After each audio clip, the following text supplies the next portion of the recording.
2 mots sur ça. On va prendre un petit passage dans le livre de 1 Jean, chapitre 3. Amen.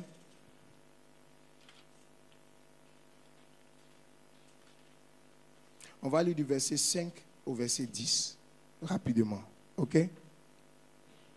1 Jean. Or, vous le savez, Jésus parut pour ôter le péché. Et il n'y a point de péché en lui. Quiconque demeure en lui ne pêche point. Quiconque pêche ne l'a pas vu et ne l'a pas connu.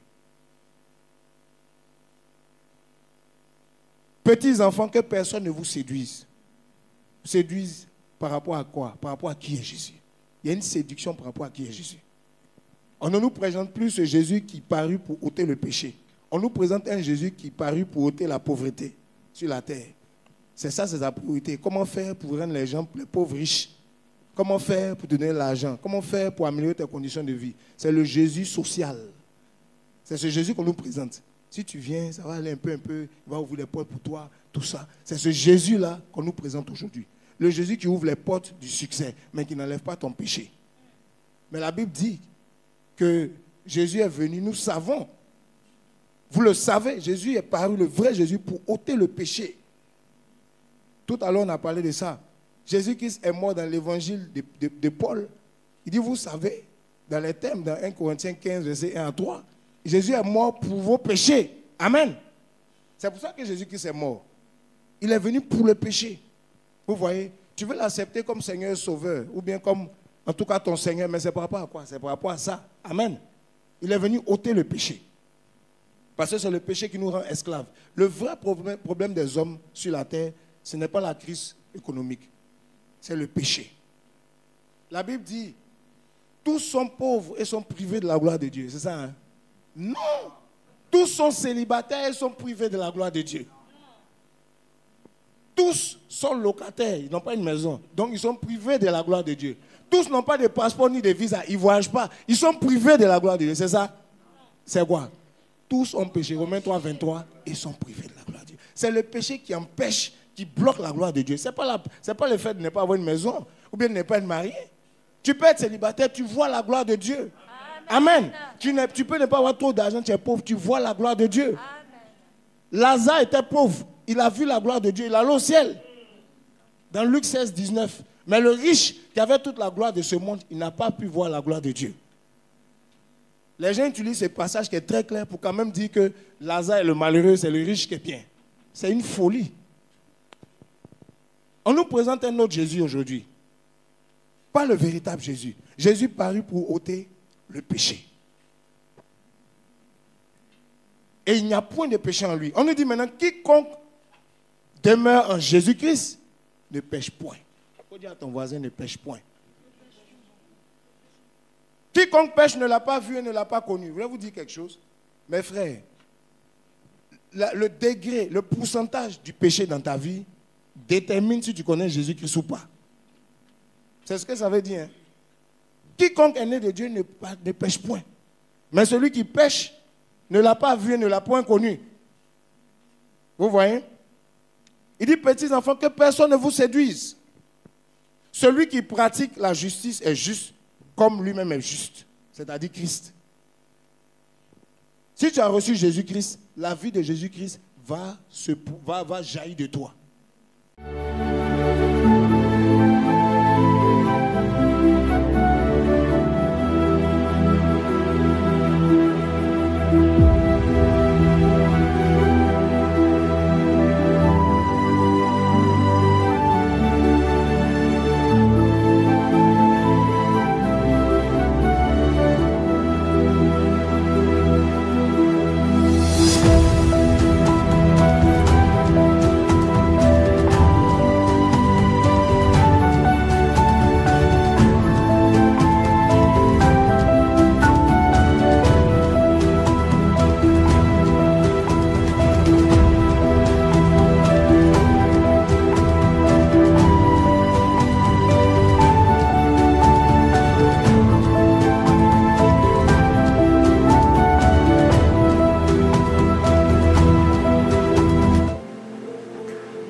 Allô. Bonsoir, bonsoir, très chers bien-aimés. Que la grâce et la paix du Seigneur soient sur vous. Vous êtes les bienvenus à Fondement Apostolique. Voilà notre émission, notre live tous les mercredis, n'est-ce pas, à 20h30 GMT. Je voulais vous saluer dans le nom de Jésus-Christ, partout où vous nous suivez. Voilà. Que la paix et la grâce du Seigneur soient avec vous. Que la faveur de Dieu soit sur vos vies. Voilà, et que le Seigneur vraiment vous bénisse abondamment. Voilà, je suis très heureux d'être avec vous. Il est actuellement 20h40 en temps GMT. Il est 16h40 en heure locale à Washington et je vous reçois ici. Donc vous êtes les bienvenus. Voilà, que la paix du Seigneur soit avec vous, la grâce du Seigneur soit avec vous. Je suis très heureux de vous recevoir ici sur notre plateau pour cette émission sur sacerdoce, un sacerdoce équilibré. Aujourd'hui, je vais parler du sacerdoce. Vous savez que c'est un thème que le Seigneur m'a mis à cœur pour notre génération, un thème que je développe dans plusieurs aspects par la grâce de Dieu. Et aujourd'hui, on va parler d'un sacerdoce équilibré. Je vais bénir le Seigneur pour vos vies, bénir le Seigneur pour tous ceux qui sont connectés. Comme vous savez, voilà, vous êtes connectés. Donnez-vous à notre rituel du début. Notre rituel du début, c'est quoi? C'est activer la cloche de notification, c'est s'abonner pour ceux qui ne le sont pas. C'est aussi prendre le lien de cette vidéo et le partager, n'est-ce pas, un peu partout sur nos réseaux sociaux, sur nos différentes plateformes. Je voulais saluer tous ceux qui nous suivent sur YouTube, mais tous ceux aussi qui nous suivent sur Facebook, par la grâce de Dieu, tous ceux qui sont sur Facebook, tous ceux qui nous suivent, qui vont voir cette vidéo, sans voir cet enregistrement, que la grâce et la paix du Seigneur soient avec vous. Voilà, je voulais bénir le Seigneur ainsi et saluer tous ceux qui nous suivent depuis un peu partout dans le monde, que vous soyez aux États-Unis, en Europe, en Afrique, c'est les 3 principaux continents qui nous suivent, ainsi que les îles, notamment. Que la grâce du Seigneur soit avec vous, que la paix du Seigneur soit avec vous au nom de Jésus, au nom de Jésus-Christ de Nazareth. Je vais prier pour débuter. Voilà, et je vais partager quelques informations comme vous le savez au nom de Jésus. Seigneur, je veux te dire merci. Seigneur, je veux te confier ce moment. Je soumets ce moment à ton règne, à ton autorité. Je soumets ce moment à ta puissance. Seigneur, nous attendons à toi. Viens nous assister, nous guider, nous conduire, nous orienter.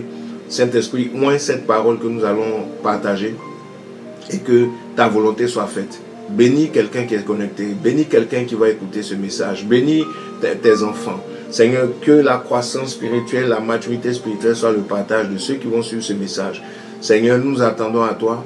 Nous prenons autorité contre tout puissant des ténèbres, contre tout esprit de distraction, au nom de Jésus, et nous imposons ton règne sur cette plateforme. Au nom de Jésus, j'ai prié. Amen.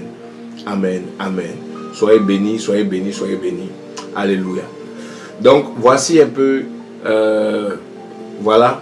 Aujourd'hui, c'est une très bonne, c'est une belle journée, c'est un jour particulier. Aujourd'hui, c'est le jour de mon anniversaire, par la grâce de Dieu. Je suis né le 11 et je bénis Dieu pour tous ceux qui m'ont souhaité bon anniversaire. C'est vrai que je ne fête pas spécialement mes anniversaires, mais je veux dire, tous ceux qui ont témoigné une marque d'affection, ça fait plaisir, ça fait toujours chaud au cœur.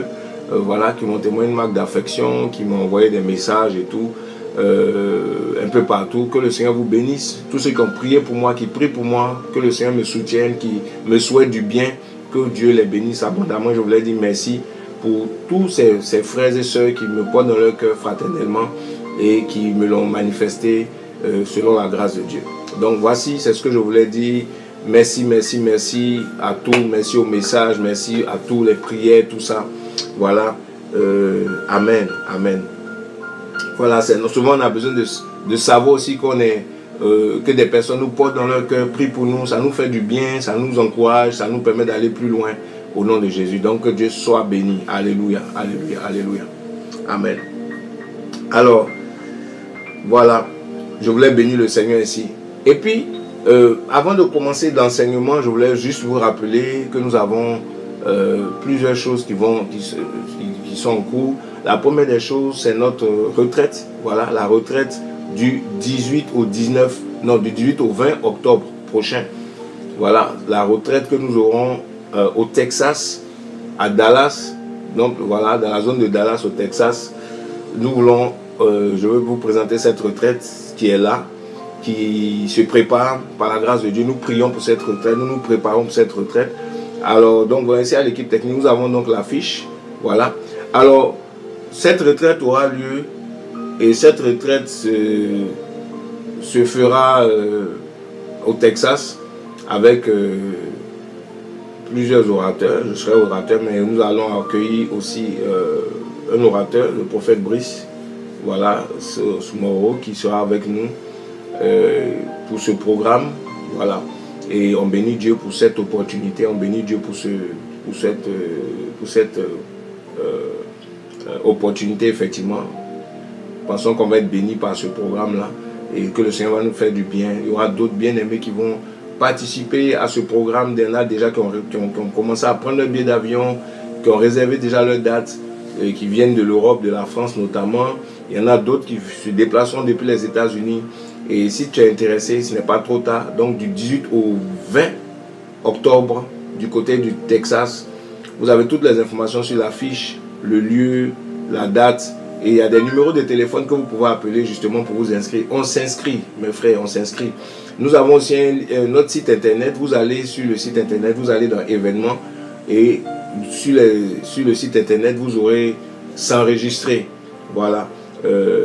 Quelque part dans la rubrique événements. Donc vous allez là-bas et vous pourrez véritablement vous inscrire pour cet événement. Il y a des informations à remplir et tout ça. Donc que le Seigneur soit béni, béni, béni. Je vous invite tous. Je ne sais pas si ça sera retranscrit en direct, je ne pense pas, mais il y aura la possibilité de suivre sur Zoom en audio, je crois bien. Ça dépendra de plusieurs facteurs sur place. Mais vous pourrez, ceux qui veulent suivre en live, en audio, pourront suivre. Mais je ne suis pas sûr qu'on aura la retranscription en direct parce qu'on sera tellement plongé dans l'atmosphère. Et c'est ça aussi la retraite, hein. Il faut être sur place pour pouvoir bien profiter, pour avoir l'exclusivité. Donc, voici un peu ce que je peux nous dire. Le lien Zoom sera communiqué d'ici là, mais vous pouvez donc rejoindre cette retraite. Et ceux qui ne peuvent pas venir, mais qui veulent soutenir la retraite, parce que c'est une retraite qui se fera dans un lieu, il faut justement, on va se retrouver, on s'enferme là-bas, donc il y en a qui vont, on va rester sur place, on va être logé sur place, on va passer 2-3 jours ensemble, du vendredi au dimanche. Et ceux qui veulent soutenir, voilà, pour permettre peut-être à d'autres personnes de pouvoir participer facilement, parce que ça sera, il y a une participation puisque ça prend la nourriture, l'hébergement en compte. Donc il y en a certainement, on a souvent les gens qui n'ont pas les moyens mais qui veulent participer. Donc même si tu ne viens pas, tu peux quand même soutenir pour permettre à d'autres personnes, pour couvrir par exemple les frais que d'autres personnes vont voilà, qui vont engager d'autres personnes. Et c'est comme ça aussi le corps du Christ. La Bible dit que ceux qui en avaient assez ne manquaient pas. On n'en avait pas assez, ne manquait pas. Et ceux qui en avaient de trop n'étaient pas en excès parce qu'ils partageaient. Donc, tu peux aussi soutenir. Tu appelles le numéro, tu vas te renseigner. Et si tu fais un don, même en partant sur le site, tu peux faire un don. Mais tu précises pour la retraite, par exemple. Et ça va vraiment aider aussi à préparer cette retraite. OK? Donc, voilà. Et bon, on est tout le temps en train de mobiliser les fonds pour pouvoir mettre cette retraite en œuvre. Donc tu peux aussi apporter ta contribution si Dieu te met à cœur. Voilà, ne te dis pas non, ça ne va pas servir. Ça peut servir, ça peut toujours soutenir. Donc voici un peu ce que je voulais nous dire en ce qui concerne la retraite. Voilà, si tu n'as pas encore pris ton billet d'avion, ce n'est pas trop tard. Tu peux le faire. Si tu es intéressé, tu peux le faire. Tu n'as pas encore pris tes congés, tu peux prendre tes congés. Ça n'arrive pas tout le temps dans l'année. C'est juste un week-end. Voilà. Et tu contactes notre numéro, on va t'aider à t'organiser pour venir, tout ça, etc. Notre équipe va t'organiser, va vous aider justement à vous préparer pour la retraite. Amen. Voilà. Et donc, préparez-vous pour cela et on est ensemble. Alléluia. Deuxième chose que je veux nous dire rapidement, c'est sacerdoce royal, notre temps d'intercession et de prière, sacerdoce royal que nous organisons chaque année. On a eu la première partie dans le mois de juin. La deuxième partie se fera en octobre. Voilà. La deuxième partie de sacerdoce royal se fera en octobre.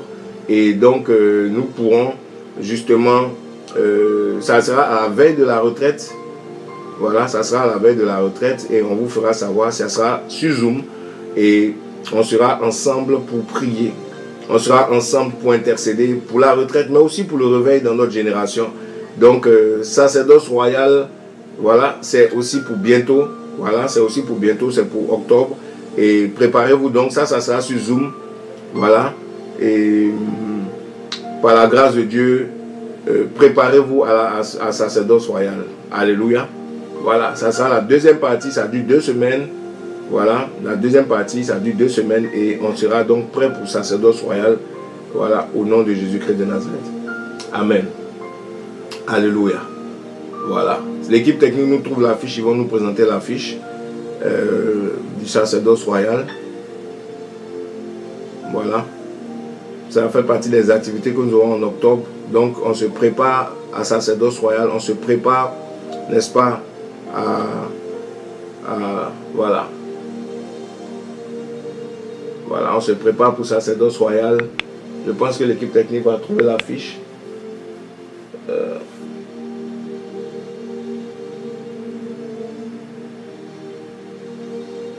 Voilà.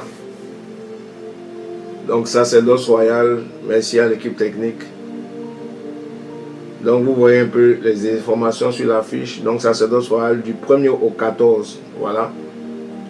Du 1er au 14, on est en prière. C'est la session 2. Du 1er au 14, on est en prière.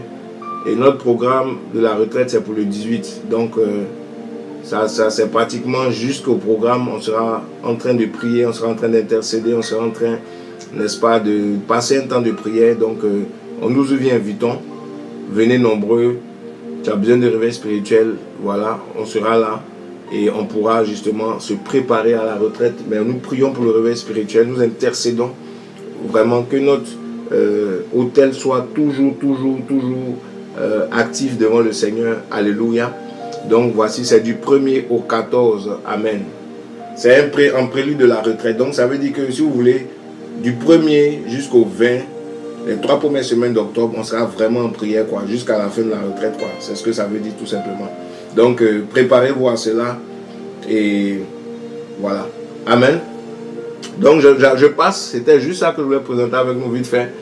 Et le dernier point que je veux nous présenter, c'est justement ce projet de soutien, ce projet social que nous avons pour les enfants de Kitale au Kenya. Rappelez-vous que cette année, nous étions au Kenya pour une mission une croisade d'évangélisation et un temps de réveil. Ça a duré 1 semaine, merci à l'équipe technique. Donc c'était avec le pasteur Godric Ochwang.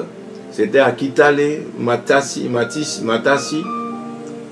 pardon, au Kenya, dans le nord-est du Kenya, près de la frontière ougandaise, nord-est. Et on a eu ce programme qui s'est très bien passé. 2 jours de séminaire, 2 jours de conférence et 2 jours de croisade. Voilà. Ça s'est très bien passé, 1 semaine et voilà. Et donc quand nous étions là-bas, merci à l'équipe technique pour l'affiche, on a eu affaire à des enfants qui ne vont pas à l'école, des enfants qui n'ont pas la scolarité pour aller à l'école, voilà, des enfants qui sont au total 13. Et moi regardez un peu, donc 13 enfants. Il y a 5 enfants qui sont à l'école primaire et il y en a 8 qui sont au collège. Ok? Donc j'ai eu plus de précision. On a 5 enfants qui sont à l'école primaire et on a 8 enfants qui sont au collège. Et donc qui ont besoin qu'on fasse quelque chose. Dieu m'a mis vraiment ce fardeau à cœur, qui ont vraiment besoin de nous, qui ont besoin du corps de Christ. Ils sont dans l'église, les parents n'ont pas les moyens et les enfants ne vont pas à l'école. Ils sont là. Donc c'est des enfants qui étaient là pendant le programme. Ils étaient tellement nombreux. Très dans dynamique, ils ont dansé, vous voyez un peu les photos, mais les enfants ne vont pas à l'école. Donc, Dieu m'a mis à cœur de faire une cagnotte justement pour ces enfants. Et j'ai demandé donc au pasteur Godric de voir, parce que c'est une église qui est vraiment, qui n'est pas, qui est un peu dans le dénuement, qui n'ont pas vraiment les moyens. Et on a commencé à les aider comme on peut, soutenir l'église, envoyer un peu de soutien, tout ça pour l'église, pour aider, voilà, et tout ça, le pasteur et tout ça. Et là, il y a une collecte qui est en train de se faire là-bas pour que le pasteur puisse avoir au moins une moto pour se déplacer facilement, parce qu'il fait beaucoup de choses à pied. Donc la moto coûte, quand je parlais avec lui, la moto coûte autour de, un peu moins, c'est-à-dire autour de $1500, entre 1200 et $1500, dépendamment de l'opportunité, mais le maximum c'est $1500 la moto. Donc le pasteur a besoin d'une moto qui coûte $1500 pour l'aider à faire ses déplacements et tout. Par la grâce de Dieu, on avait déjà pris des bancs et acheter du matériel, un synthé. Quand on était parti, on a eu à acheter le synthé pour les aider à faire la louange. On a pu acheter les baffes aussi, et puis à compléter les bancs, les chaises de l'église à l'époque. Mais là, on voit que les besoins sont un peu, il y a d'autres besoins. Par exemple, il y a le pasteur qui a besoin quand même de se déplacer, qui fait pratiquement tout à pied.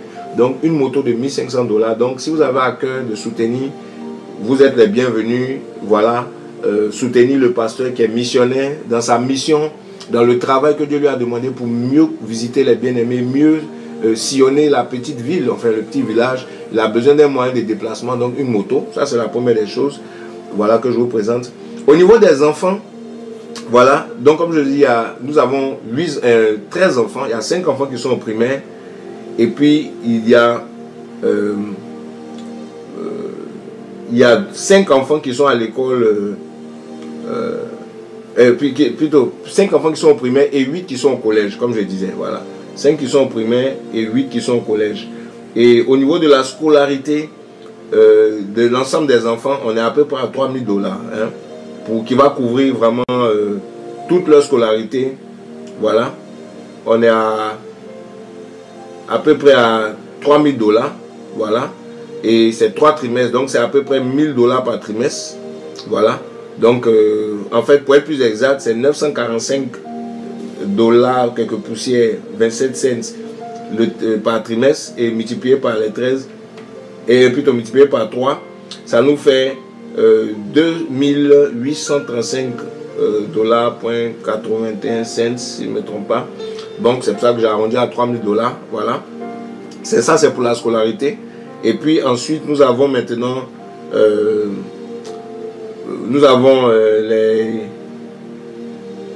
comment dirais-je, les fournitures, les uniformes, des livres, enfin des cahiers, les uniformes, quelques chaussures et tout ça. Donc pour les 8 enfants, ça fait 136 $.37 par enfant, fois 8. Ça nous fait 1090 $, 4 cents. Donc 1090 $, donc à peu près 1000 $. Voilà. Donc si on ajoute ça à ce côté, on est déjà à 4000. Et ça nous fait aussi à peu près, pour les plus petits, ça fait 87 $, et quelques, multiplié par 5. Donc on se retrouve à 35 $,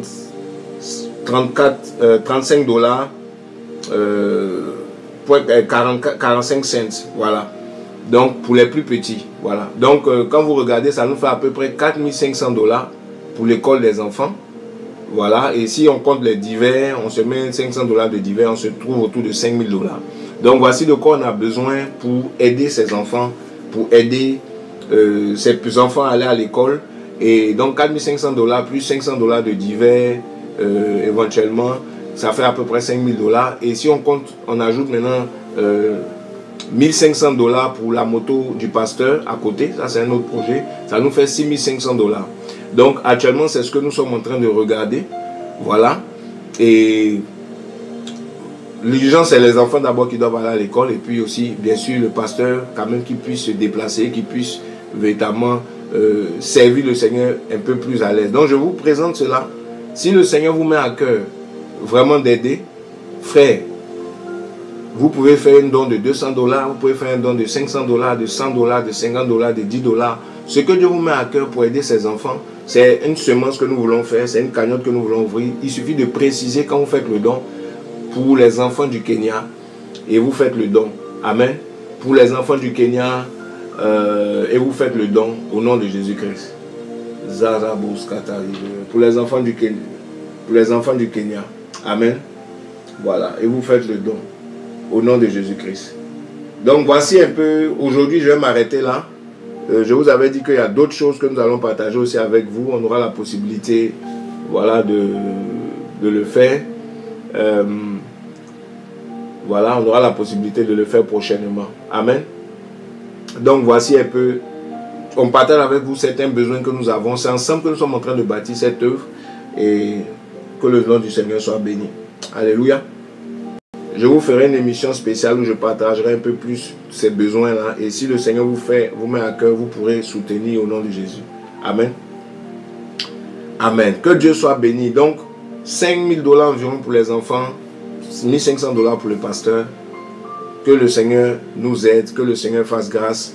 Et nous sommes au début de l'année, on est encore au premier trimestre, et donc il y a toute la place justement pour réunir cet argent pour soutenir cette mission. Amen.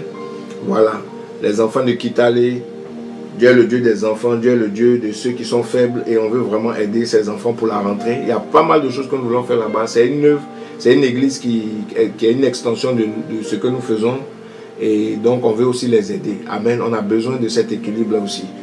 L'œuvre de Dieu, c'est pas seulement parler de Jésus, c'est aussi aider, c'est aussi poser des actions, c'est aussi, n'est-ce pas, soutenir ceux qui ont besoin. Amen. Alléluia. Donc, bien aimé, voilà, je vous ai partagé. Que le Seigneur nous fasse grâce. Alléluia. Amen. Donc, bien aimé, on va commencer directement par la grâce de Dieu, notre enseignement d'aujourd'hui. Aujourd'hui, je vais parler du sacerdoce, un sacerdoce équilibré. Frère, pourquoi un sacerdoce équilibré? On va prendre un passage biblique dans le livre de 1 Pierre chapitre 2, le verset 9. Je t'encourage à être très focalisé. Je t'encourage à avoir ton cahier, ton bic, ton stylo pour prendre des notes éventuellement, et en espérant que le Seigneur nous édifie, nous éclaire, nous inspire. Donc 1 Pierre 2, 9, la Bible nous dit: mais vous, vous êtes une race élue, un sacerdoce royal, une nation sainte, un peuple acquis, afin que vous annonciez les vertus de celui qui vous a appelé des ténèbres à son admirable lumière. C'est le premier verset que je nous donne. Deuxième verset que je nous donne, c'est le verset de Apocalypse chapitre 1, que vous connaissez. Chapitre 1, à partir du verset 5 jusqu'au verset 6. La Bible dit: de la part de Jésus-Christ, le témoin fidèle, Apocalypse 1, verset 5 à 6, et le premier-né des morts, et le prince des rois de la terre, à celui qui nous aime et qui nous a lavé de nos péchés dans son sang. Verset 6, il a fait de nous un royaume, des sacrificateurs pour son Père, pour son Dieu et Père. À lui soit la gloire au siècle des siècles. Amen. Alléluia. Donc, il a fait de nous un royaume, il a fait de nous aussi des sacrificateurs. Amen. Il a fait de nous un royaume, virgule, des sacrificateurs pour Dieu son Père. Pour Dieu son Père, pour son Dieu et Père. À lui soit la gloire éternellement. Donc, je vais parler aujourd'hui du sacerdoce équilibré. Pourquoi si je parle de sacerdoce équilibré aujourd'hui, c'est parce qu'il y a un sacerdoce déséquilibré qui existe. Alors, comme vous savez, le sacerdoce, c'est la spiritualité chrétienne. Le sacerdoce, c'est la manière par laquelle nous nous approchons du monde spirituel pour établir un contact permanent, un contact régulier, un contact qui existe, peu importe les temps, les saisons, peu importe les circonstances de la vie. Un sacerdoce, c'est vraiment un moyen de contacter le monde spirituel qui est constant, qui est stable et qui garantit, n'est-ce pas, une relation constante avec le monde spirituel, avec des esprits. C'est ça le sacerdoce. Il y a le sacerdoce des ténèbres qu'on appelle la magie, la sorcellerie, la nécromancie, l'astrologie, enfin tous ces trucs-là. Plutôt des sciences occultes et des choses où les gens apprennent à développer des relations avec des esprits. C'est des sacerdoces. Voilà, parce que chaque esprit, pour avoir un contact avec des hommes, va mettre en place un sacerdoce, c'est-à-dire une stratégie, une plateforme légale qui respecte les lois spirituelles et les lois physiques, qui respecte les principes du monde spirituel et les principes du monde physique, pour permettre ce pont entre le monde physique et le monde spirituel.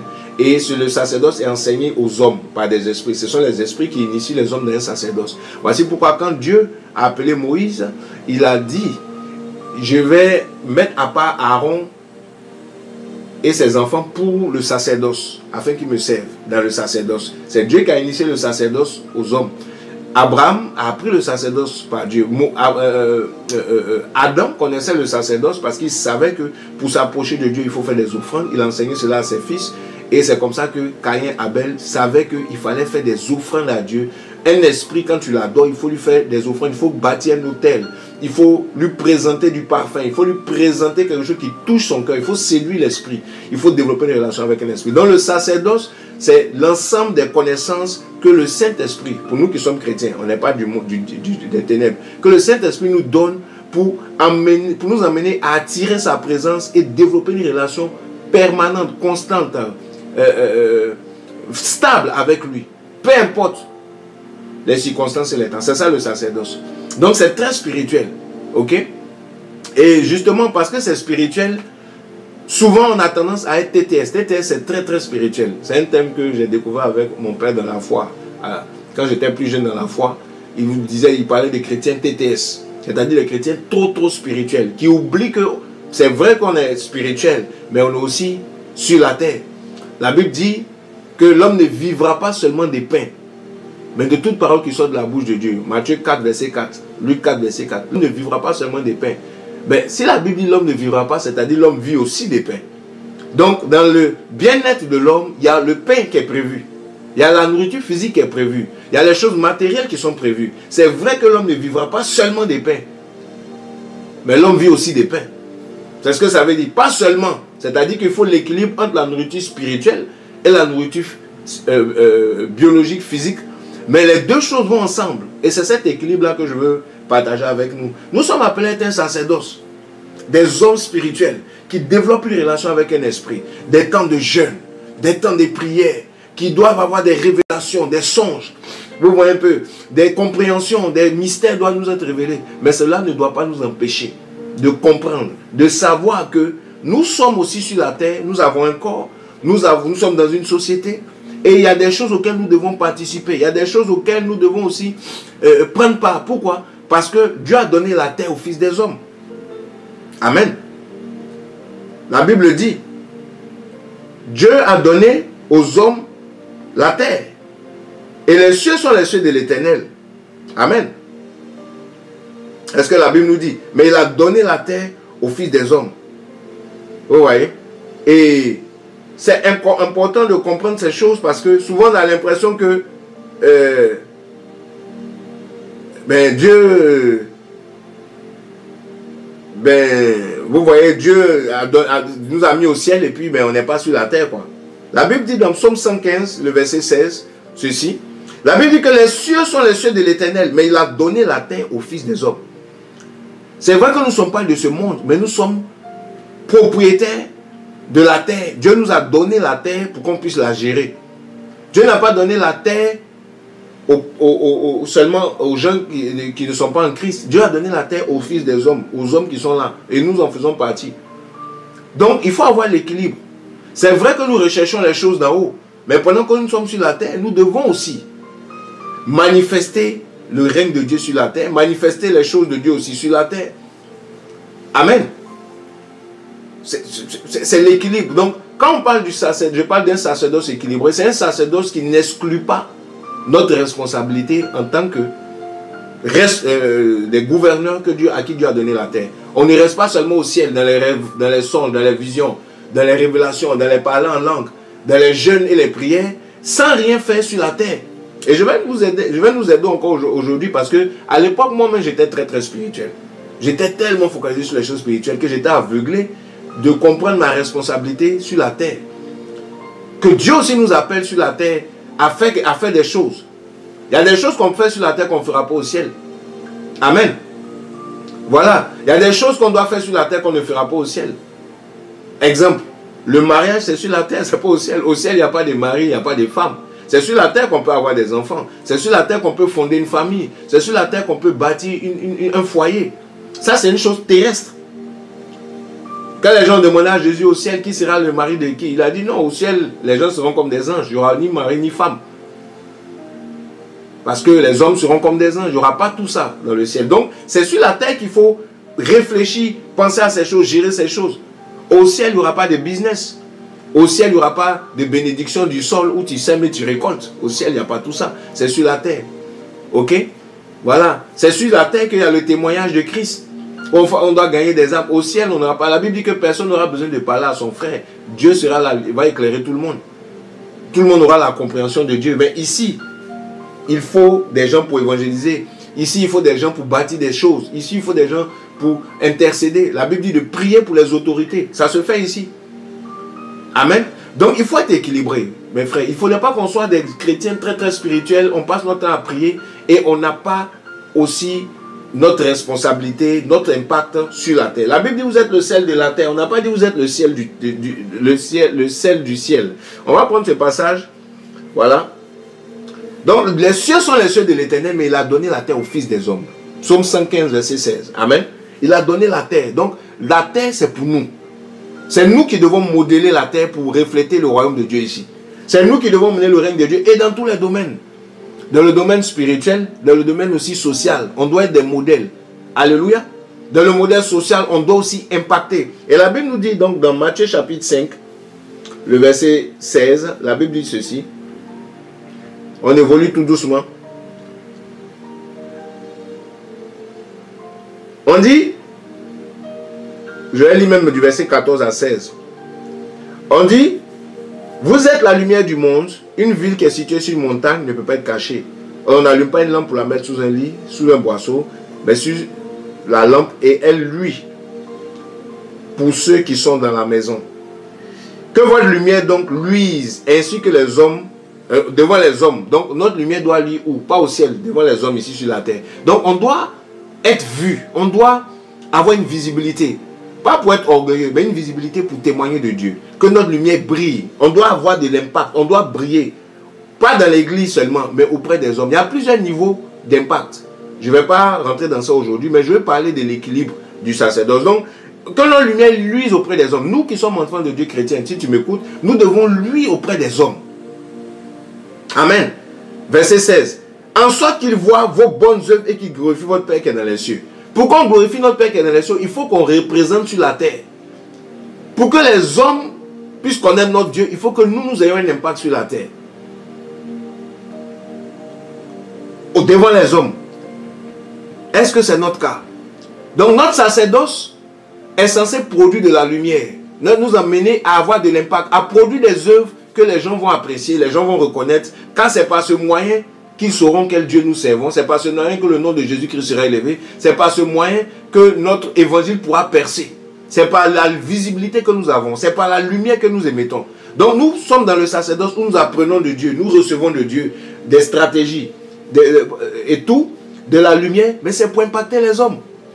Vous voyez? Et notre sacerdoce doit être équilibré. Alléluia. Notre sacerdoce doit être équilibré. Quand vous prenez la parole de Dieu, il y a eu des hommes comme Joseph, vous voyez, qui avaient une relation avec Dieu. Mais cette relation avec Dieu a produit une lumière devant les hommes. De sorte que cet homme est devenu une référence dans un pays païen, en Égypte. Et il a obtenu la faveur du roi qui était là-bas pour que son peuple puisse s'émanciper dans cette terre, sur cette terre. C'est important de comprendre que si nous voulons que notre évangile perce, nous devons aussi être équilibrés dans notre sacerdoce. On ne doit pas être seulement des gens qui passent tout leur temps à prier, mais qui ne font pas sur le terrain, qui n'ont pas d'impact sur le terrain. Alléluia. Ça, je donne l'exemple de Daniel, et plutôt de Joseph. Je parle aussi de Daniel. Daniel a été élevé par sa spiritualité, mais pour avoir de l'impact auprès des païens à Babylone. La Bible dit que la compétence, il était tellement compétent en sagesse, en intelligence, que le roi, on dit, il était 10 fois avec ses compagnons, plus élevé que les autres, dans les compétences administratives qu'on leur confiait. Ça, c'est dans Daniel chapitre 1. Vous voyez, ils étaient compétents, ils bossaient, ils jeûnaient, ils priaient, mais ils travaillaient aussi. Ils étaient compétents. Sur toutes les questions qu'on leur posait, ils avaient bien étudié.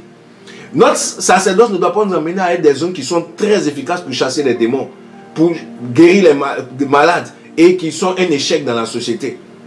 Mes frères, moi, par la grâce de Dieu, j'étais TTS moi-même, une mentalité TTS. C'était Dieu, esprit.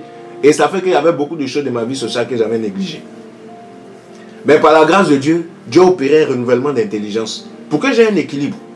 Et j'avoue que mon contact avec mon mentor dans le ministère, le pasteur Marcelo, ça m'a beaucoup aidé. C'est pour ça que j'en parle souvent. Ça m'a beaucoup aidé dans l'équilibre. J'ai vu le ministère, j'ai vu comment on peut servir Dieu avec un certain équilibre. Vous voyez? Et Dieu m'a enseigné pas mal de choses au travers de cet homme et par rapport aussi à d'autres serviteurs de Dieu, mais principalement par lui. Et je veux vraiment aussi être équilibré dans le sacerdoce que je présente aux gens. Vous savez, le sacerdoce ne doit pas nous amener à arrêter nos études si Dieu ne nous a pas demandé de le faire. Ne doit pas nous amener à quitter notre travail si Dieu ne nous a pas demandé de le faire. Ne doit pas nous amener à se mettre dans cette, vous voyez, cette folie qu'on appelle des fois renoncer à tout pour servir Dieu. Souvent, Dieu ne nous a pas demandé d'abandonner nos études, d'abandonner notre travail pour le servir. Parce qu'on peut être élevé dans les études, on peut être compétent dans l'administration, dans le travail, dans les affaires, et puis servir Dieu aussi avec excellence. Quand vous voyez la vie de Daniel, Daniel n'a pas renoncé à son poste pour devenir un prédicateur. Ce n'est pas tout le monde qui va devenir un prédicateur qui prêche seulement. On prend la parole de Dieu, mes frères, dans Daniel chapitre 1. Je veux parler un peu aujourd'hui à tous ceux qui veulent servir Dieu, les chrétiens qui veulent servir Dieu. Je veux parler un peu à tous ceux qui sentent en eux le zèle de l'œuvre de Dieu. Le zèle de l'œuvre de Dieu ne doit pas t'amener à être inactif dans la société. Si Dieu ne t'a pas demandé ça, ne va pas le faire. Parce que c'est une mauvaise conception que certaines personnes, dans le passé, les gens, dès qu'on leur dit, ils sentent l'appel de Dieu, ils arrêtent les études, ils arrêtent tout. Et ils se mettent eux-mêmes dans une vie d'échec. Et ils vivent des difficultés, ils disent que c'est le brisement, alors que ce n'est même pas le brisement. Alléluia. Donc Daniel, vous voyez, je vais prendre un peu un passage dans Daniel. Donc, Zimadora dabris kataria, Rabazozo rabashiribos kamandi. Donc, quand vous regardez dans Daniel, à partir du verset 17, quand ils ont pris le temps de jeûne, la Bible dit, à ces gens-là, aux 4, parlons de Daniel et de ses amis, Dieu donna de la science et de l'instruction dans toutes les lettres et dans toute la sagesse. Et Daniel avait l'intelligence de toutes les visions et des songes. Donc Dieu va leur donner la sagesse dans les lettres. C'est-à-dire c'est des gens qui étudiaient. Et de l'instruction. C'est important aussi qu'on ait des gens qui sont spirituels et qui sont dans les lettres. C'est important qu'on ait des gens qui sont spirituels et qui sont dans l'instruction. Tout le monde ne va pas devenir un prédicateur de la chair. Tout le monde ne sera pas une chantre, ou bien un chantre, ou bien un intercesseur de l'église seulement. Mais il y a des personnes, en plus d'être spirituelles, Dieu veut aussi que ces personnes se démarquent par les lettres, par les sciences. Dis amen si tu m'écoutes. Voici pourquoi, si tu avais arrêté tes études, comme ça sur un coup de tête, reprends tes études, mon frère, ma soeur. Si tu avais arrêté d'apprendre, apprends. Parce que Dieu peut t'élever aussi dans ce domaine. On dit, à la fin, verset 18, des jours où le roi avait dit de les amener, les princes des eunuques les emmena devant Nebuchadnezzar, et le roi parla avec eux. Et entre tous ceux, il n'en fut trouvé aucun comme Daniel, Azania, Michaël et Azaria, et se tinrent devant le roi. Et dans toutes les choses qui réclamaient de l'intelligence et de la sagesse de l'intelligence, au sujet desquelles le roi les interrogeait, il les trouva 10 fois supérieurs à tous les devins enchanteurs qui étaient dans son royaume. Ils étaient 10 fois supérieurs. Donc, c'était des hommes de prière. Vous avez vu que Daniel et ses amis savaient jeûner, ils savaient intercéder. Quand vous lisez dans Daniel chapitre 2, ils ont intercédé pour que Dieu leur donne des révélations. Quand vous lisez dans tous les passages où on voit la vie de Daniel, vous allez voir que Daniel et ses amis étaient des hommes spirituels, des hommes de révélation, mais ils étaient aussi compétents dans les lettres et dans les sciences. Il y a des Daniel que Dieu veut utiliser dans son royaume. Pour que l'évangile perce à Babylone, ce n'est pas par quelqu'un qui faisait tomber le feu du ciel que Dieu est passé. Ce n'est pas par quelqu'un qui savait diviser la mer rouge en deux que Dieu est passé. Mais ce n'est pas un Daniel, un homme compétent. Par des hommes de lettres que Dieu s'est révélé. C'est l'équilibre dans le sacerdoce. Dans le sacerdoce, on doit aussi comprendre que Dieu ne veut pas qu'on soit inactif, faible, qu'on soit des échecs dans les choses sociales. Alléluia. Alléluia. Et je vais parler de beaucoup de choses. Je vais t'inviter à être très, très, très attentif parce que c'est des choses que le Seigneur m'a montrées et ça a changé ma manière de voir les choses. Vous voyez? Donc, le sacerdoce équilibré, c'est un sacerdoce parce que quand vous regardez la Bible, il a fait de nous des rois et des sacrificateurs. Dans l'Apocalypse. Il a fait de nous un royaume de sacrificateurs. Ça veut dire le côté sacerdoce, qui est la prêtrise, qui est la prière, qui est le jeûne, qui est la spiritualité, qui est l'interaction entre le monde physique et le monde spirituel. Et puis il y a le côté royal. Le côté royal, c'est l'influence. Le côté royal, quand on dit sacerdoce royal, le côté royal, c'est la compétence. Le côté royal, c'est l'excellence dans les études, l'excellence dans le travail. c'est le positionnement que Dieu te donne, qui t'élève, comme Daniel, à Babylone. Avec un poste de gouverneur, mais un homme spirituel. C'est comme Joseph, un premier ministre, mais qui prie. Un premier ministre, mais qui fonctionne avec le Saint-Esprit. Je vous dis, avant, dans le passé, je pensais que la politique et le succès ne collaient pas avec la spiritualité. Parce qu'on avait cette mauvaise conception que dès que tu as du succès, tu vas te corrompre. Mais quand vous lisez la Bible, vous allez voir que Daniel n'était pas corrompu. On prend Daniel, chapitre 1, verset 8. La Bible dit que Daniel arrêta ou résolut dans son cœur de ne pas se souiller avec les mains du roi. Par les mains du roi, ni par le vin qu'il buvait, il demandait au prince des eunuques de lui permettre de ne pas se souiller. La Bible dit que Daniel a pris la ferme résolution, quand il était à Babylone, de ne pas se souiller. Tu peux être à Babylone et puis être intègre. Tu peux être dans un gouvernement et puis être intègre. Tu peux être dans une entreprise et puis être intègre. Je le crois. Parce qu'il y a des hommes comme Daniel. La Bible dit qu'il a résolu de ne pas se souiller. La Bible dit que les gens cherchaient tout ce qu'ils pouvaient chercher contre Daniel. Comme corruption, mais ils n'ont rien trouvé. Vous voyez? Ils n'ont rien trouvé. Ils n'ont rien trouvé. Ils ont cherché. Vous voyez? Ils ont cherché. Regardez, je vous donne Daniel chapitre 6. Je nous parle de quelqu'un, un homme qui était un homme de spiritualité, un sacrificateur, un homme de l'autel, mais qui était aussi compétent dans son domaine. Et frère, on en a besoin dans notre génération. Tu m'écoutes? Il faut que tu sois excellent dans ton domaine. Il faut que tu sois excellent en tant que sacrificateur. Si Dieu t'a positionné dans une entreprise, dans la société, il ne faut pas que tu commences à venir en retard, à être incompétent parce que tu pries trop, à être quelqu'un à qui on peut faire des reproches parce que tu dois jeûner. Non. On peut garder les deux et puis être excellent. Regardez ce que la Bible nous dit. Au verset 1 jusqu'au verset 4. On dit, il plut à Darius, c'était le roi, d'établir dans le royaume 120 satrapes pour qu'ils fussent dans tout le royaume. Et au-dessus d'eux, 3 présidents dont Daniel était l'un.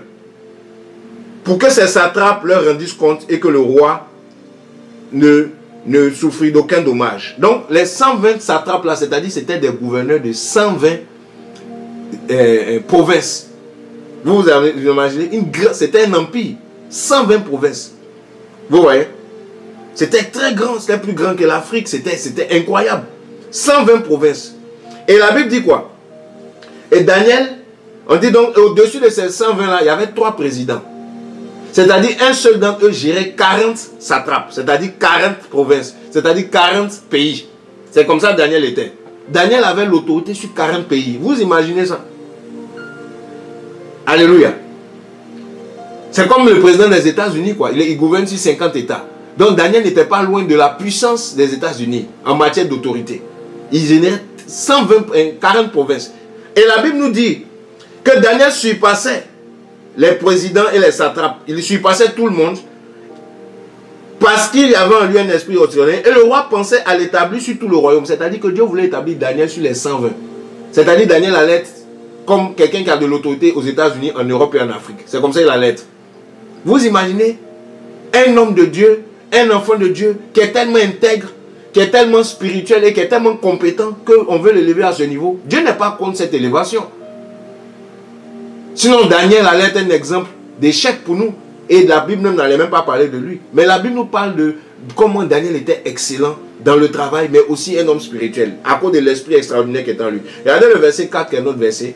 On dit, alors les présidents et les satrapes cherchaient à trouver dans l'administration du royaume quelque sujet d'accusation contre Daniel. Mais ils ne pouvaient trouver aucun sujet d'accusation, ni aucune faute, parce qu'il était fidèle. Aucun manquement, ni aucune faute ne se trouvait en lui. Dans son travail, il n'y avait jamais eu de détournement. Il n'y avait jamais eu d'abus d'autorité. Il n'y avait jamais eu de négligence. Il n'y avait jamais eu d'échec. Il était opérationnel dans tous ses dossiers. Et voici ce que la Bible nous dit donc. Donc frère, dans le message que je partage aujourd'hui, je suis en train de parler d'un sacerdoce équilibré. Je suis en train de veiller les chrétiens, ceux qui m'écoutent, à prendre le côté aussi du royaume au sérieux. Ce n'est pas seulement le côté sacerdoce. Le sacerdoce et le royaume vont ensemble. Vous voyez? Et je vais vous donner un passage biblique qui va vous choquer. que Dieu m'a utilisé pour m'éclairer un peu dans cet équilibre-là. Il n'y a pas de réveil spirituel sans succès social. Il n'y a pas de réveil spirituel sans impact social. Il n'y a pas de sacerdoce qui ne déclenche pas aussi la réussite sociale. Le sacerdoce déclenche la réussite sociale. La spiritualité déclenche la réussite sociale. Déclenche le succès social. Amen. Quand Jésus-Christ est venu, quand il a commencé son ministère, ils sont partis de rien, mais à un moment donné, il y avait des bourses. Parce qu'il y avait les moyens. Ça a commencé à générer de l'argent, cette affaire qu'il était en train de faire. Il y avait la bourse, il fallait payer les impôts. Jésus payait ses impôts. On le voit avec Pierre. Il y avait ce côté social. Jésus n'était pas déconnecté de la réalité de son époque. En tant qu'homme, il payait les impôts. Ils avaient de l'argent. Ils préparaient voilà, des choses. Vous voyez, ils avaient des finances. Il y avait un responsable des finances, Judas. Alléluia. Et c'est important que l'Église et les chrétiens aussi comprennent que ce n'est pas parce que tu es spirituel que tu dois échouer dans la société. Ce n'est pas une excuse. Il y a des personnes qui vont entendre notre évangile parce que nous serons la lumière du monde. Nous serons la lumière dans notre domaine d'activité. Alléluia. Je vais vous donner deux passages. Le premier passage, c'est dans le livre de Job. Et le deuxième, ça sera dans le livre de Actes. Et c'est sur le livre de Actes que nous allons rester. Je parle des hommes qui ont impacté, que Dieu cite dans sa parole. Regardez un peu. La Bible dit, Job chapitre 1, verset 1. Du verset 1 à 3. La Bible dit, il y avait dans le pays de Hutz un homme dont le nom était Job. Cet homme était parfait et droit, craignant Dieu et se retirant du mal. Ça, c'est son premier critère. Ok? Il était un homme parfait dans le caractère, craignant Dieu qui se détournait du mal. Il était droit. Donc, on nous décrit sa spiritualité, son caractère. Il était intègre. Il était détourné du mal. Il était soumis à la parole de Dieu. Ça, c'est le côté sacrificateur. C'est le côté spiritualité. Ça, c'était la première description de Job. C'était un homme spirituel. Un homme qui priait. Un homme qui craignait Dieu. Qui obéissait à la parole de Dieu. On le citait. Il était reconnu pour ça. Regardez, la Bible dit au verset 2, et il lui naquit 7 fils et 7 filles. Il avait une vie sociale, cet homme. Regardez le verset 3. Il possédait 7000 brebis. Il avait 3000 chameaux. Il avait 500 paires de bœufs et 500 ânesses. Il avait un très grand nombre de serviteurs. Pas un petit nombre, un très grand nombre de serviteurs. Et c'était l'homme le plus grand de tous les fils de l'Orient. Alléluia. Est-ce que vous comprenez ce que je dis? Donc, Job était un homme spirituel qui craignait Dieu, intègre, droit, parfait. Mais ça ne l'empêchait pas d'avoir un très grand nombre de serviteurs. Ça ne l'empêchait pas d'avoir un très grand nombre de milliers de brebis. C'était un milliardaire de son époque. Amen. Et d'avoir 500 paires d'ânes, 500 paires d'ânesses, il avait un très grand nombre, la Bible précise, un très grand nombre de serviteurs. Et on nous dit, il était l'homme le plus grand ou le plus influent de tous les fils de l'Orient. C'est-à-dire les Arabes, ceux qui ont le pétrole, qui ont beaucoup d'argent là, Abu Dhabi, tous ces pays-là, Émirats, Dubaï, tout ce monde-là.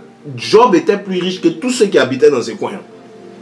Il était plus influent que tous les sultans, les émirs que vous pouvez imaginer à l'époque. Et c'était un homme qui craignait Dieu, c'était un serviteur de Dieu. Frère, ça a bouleversé ma manière de comprendre les choses. Amen. Ça m'a montré que de plus en plus, Dieu veut que les chrétiens aussi aient l'équilibre. Parce que si aujourd'hui, beaucoup de choses que nous faisons, beaucoup de choses que nous vivons, c'est parce qu'on nous les impose, c'est parce qu'on n'est pas influent. C'est parce qu'on n'occupe pas des postes stratégiques. Il était l'homme le plus grand de son époque. C'est-à-dire que pour prendre une décision en Orient, il fallait demander à Job. Pour pouvoir décider, et il le dit, comme on dit dans Job 10 et tout ça, il dit qu'à l'époque, il s'asseyait avec les anciens, sa tête était haute. Les gens se prosternaient, on se taisait pour l'écouter. C'était un homme d'influence, pourquoi? À cause de ses biens, à cause de son influence, de son succès social. Vous savez, j'ai compris une chose. Le succès social donne du volume aussi à notre évangile. La Bible dit qu'il y avait un homme pauvre qui était sage. Mais la sagesse du pauvre n'est pas écoutée. C'est dans les livres de Proverbes. La sagesse du pauvre n'est pas écoutée. L'argent donne du volume à ce que tu es. Si tu crains Dieu, que tu aimes Dieu, l'argent de Dieu va te donner plus d'impact, plus d'influence. Si tu es méchant aussi, l'argent va te donner de l'impact. C'est à ça que l'argent sert. L'argent ne nous change pas forcément. L'argent te permet de révéler, te donne la lumière. La réussite, le succès met en lumière ce que tu es. C'est pour ça que ceux qui craignent Dieu, quand ils ont beaucoup d'argent, sont réellement à Dieu, ils font du bien avec cet argent. Ils ne se perdent pas. Ceux qui se perdent, c'est des gens qui étaient déjà mauvais, même quand ils n'avaient pas les moyens. Alléluia. Bref. Donc voici un peu ce que je voulais expliquer. Job était un homme comme ça. Mon frère, que ta mentalité change. Sois équilibré en tant que sacrificateur. Prie, mais travaille. Prie, mais réussis dans tes études. Prie, évangélise, mais sois aussi un succès dans ton domaine. Aie du succès dans ton domaine. Et moi, j'ai pris la résolution, dans le domaine où Dieu m'a établi, d'être aussi la tête, d'être aussi la lumière. De faire les choses autrement. Dans mes activités sociales. De ne plus être négligent. C'est important. Mes frères, je vais vous donner maintenant le dernier verset que je voulais prendre. On va rester là-bas. C'est dans Actes chapitre. Actes des apôtres.